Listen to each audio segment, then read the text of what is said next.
There are many instant rewards when working in the food industry: satisfied patrons, teamwork, creating wonderful meals, and providing great service. But there are days when things don't go as planned. We learn to live with tight deadlines, late deliveries, and cancellations.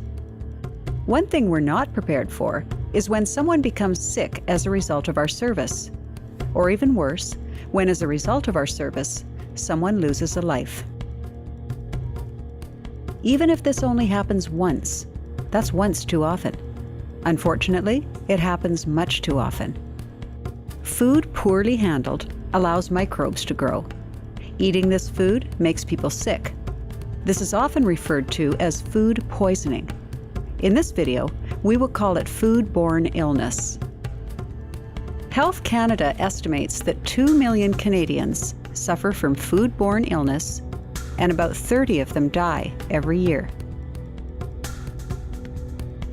They believe that only 1 in 350 foodborne illnesses is reported.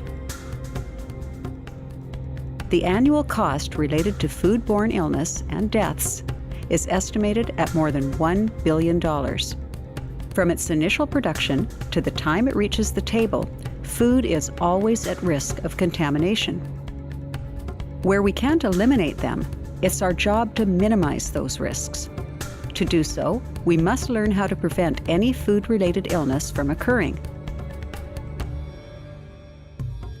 There are many misconceptions about foodborne illness.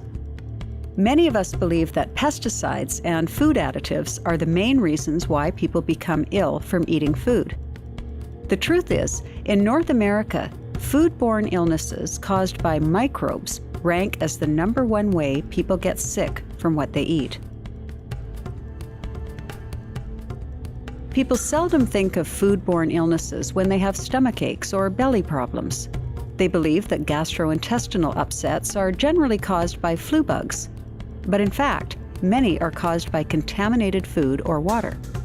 Like many people, you may think you can easily recognize spoiled or contaminated food by its appearance or smell. Nothing is further from the truth. Food may appear perfectly normal and yet contain dangerous microbes. Outbreaks of foodborne illness can't and shouldn't be considered minor inconveniences. They're real. They're hazardous. They can cause serious health problems such as kidney disease, arthritis, or even death. The financial and legal consequences can have an immense impact on each of us and on our economy. An outbreak of foodborne illness can completely destroy a business. In a recent incident that happened in Canada, salmonella poisoning affected over 200 people. And the company responsible went out of business.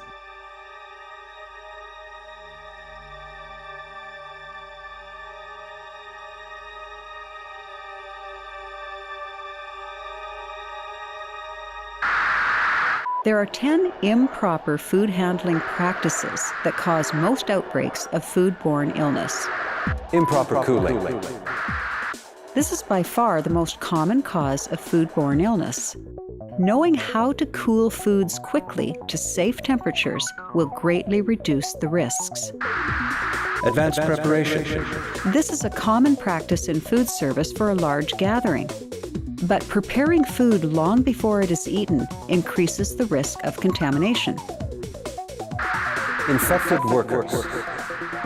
Someone who carries a disease or has an open cut or wound can infect food and the people who eat it. Improper reheating.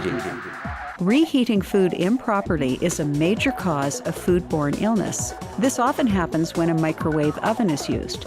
In a microwave, it's difficult to reheat all parts of the food product evenly and to the proper temperature. This poses the risk that many microbes will survive. Improper hot holding. Foods not kept hot enough before serving allow microbes to grow and consequently make people sick. Contaminated raw food or ingredients. Many foods are already contaminated when they arrive. Being aware of this and storing products safely reduces the risks of further contamination. Unsafe source. Unapproved products from suppliers who are not inspected may be heavily contaminated. Use of leftovers.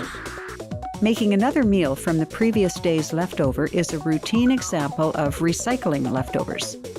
But if you don't cool and reheat food properly, microbes will survive and multiply. Cross-contamination. Surfaces can easily transfer microbes between foods. An example of cross-contamination is not adequately cleaning and sanitizing cutting boards and knives between uses. Inadequate cooking. Not cooking foods long enough to completely destroy harmful microbes can sometimes result in severe illnesses or even death. In each of these cases, the microbes themselves and how they spread cannot be seen, except through a microscope. But the painful consequences are all too visible.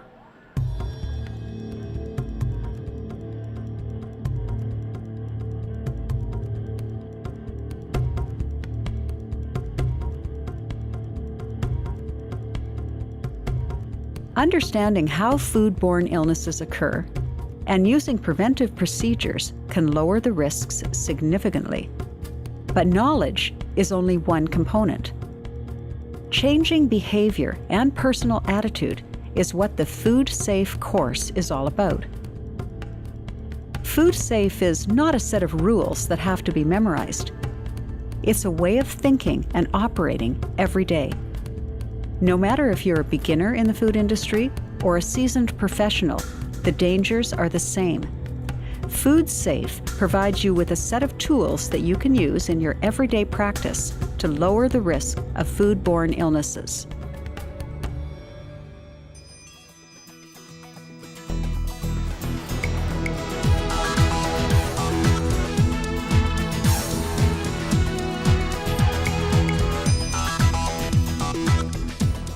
Worker safety is an important aspect of food-safe practices. As you use good food handling practices to protect customers, you must also use safe work practices to avoid hazards in the workplace and protect yourself. Throughout the Foodsafe course, you will learn useful work-safe tips. They are specifically designed to help you avoid the most common work hazards and injuries. The following situations require special safety procedures: using equipment such as knives, fryers, and mixers, handling hot materials and hot surfaces such as oil, steam, grills, and ovens,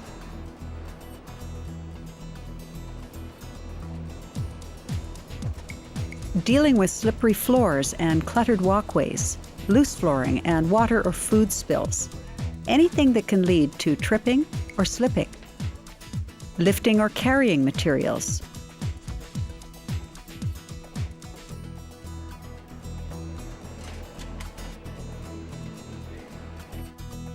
using hazardous chemicals such as cleaning agents, bleach, and degreasing liquids, handling waste products that may contain sharps or other biohazards.